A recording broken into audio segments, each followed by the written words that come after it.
when sizing the baby's nasal trunk or nasal tubing to appropriately set up nasal prongs and mask. You want to first determine the size of the nasal trunk.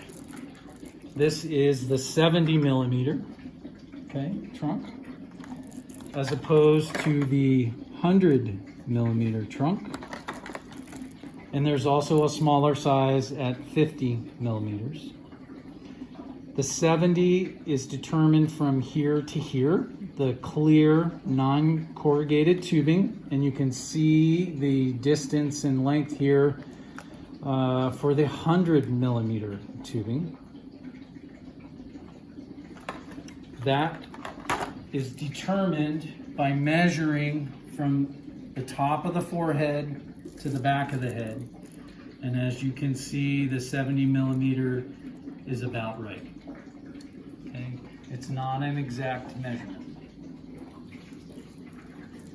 When using the nasal tubing, in addition, in the package, there is also a sizing guide from Fisher-Paykel that helps you determine the appropriate size mask: medium, large, extra large, and the nasal prong sizes: 30-20, 35-20, 40-30, 45-40, and so on. They keep getting bigger. I would recommend holding on to this sizing guide for future use. We determined that the large mask was too small, so this is the extra large size. And the nasal prong size we determined to be correct was the 40-30, and you can see that gently fits into the nares, and it is depicted 40-30 on top.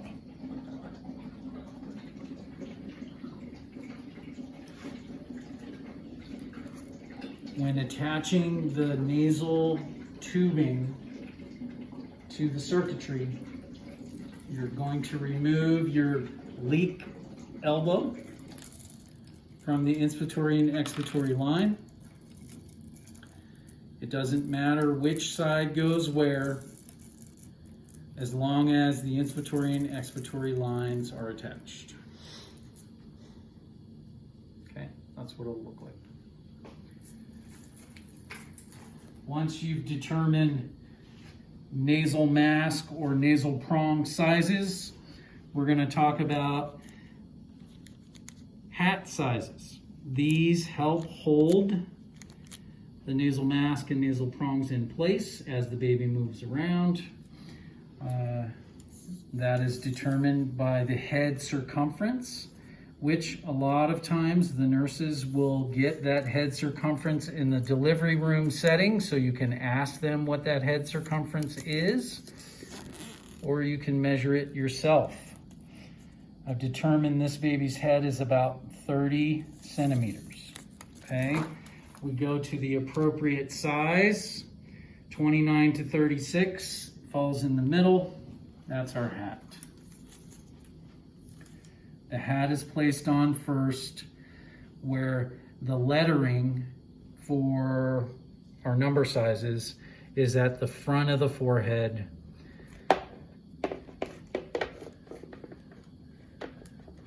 And this is generally a struggle to get it on your baby. You'll notice that the back of the hat itself has some nasal flanges that help hold the nasal mask and nasal prongs into place, as well as the front of the mask has a Velcro attachment which holds our nasal tubing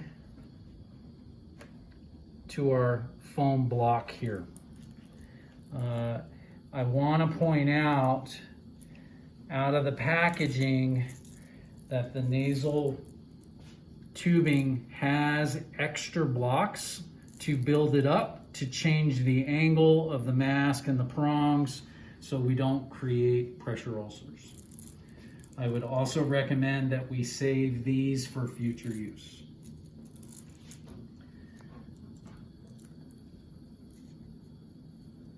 Velcro.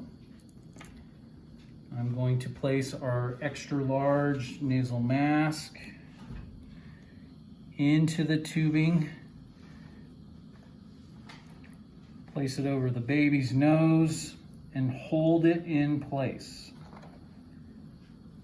You'll notice the flanges on the back of the baby's hat are these little clips are attached, white to blue, and then you pull the Velcro tab down and secure it to the side. Go to the opposite side, use that white flange to the blue clip, and that is what holds your mask in place.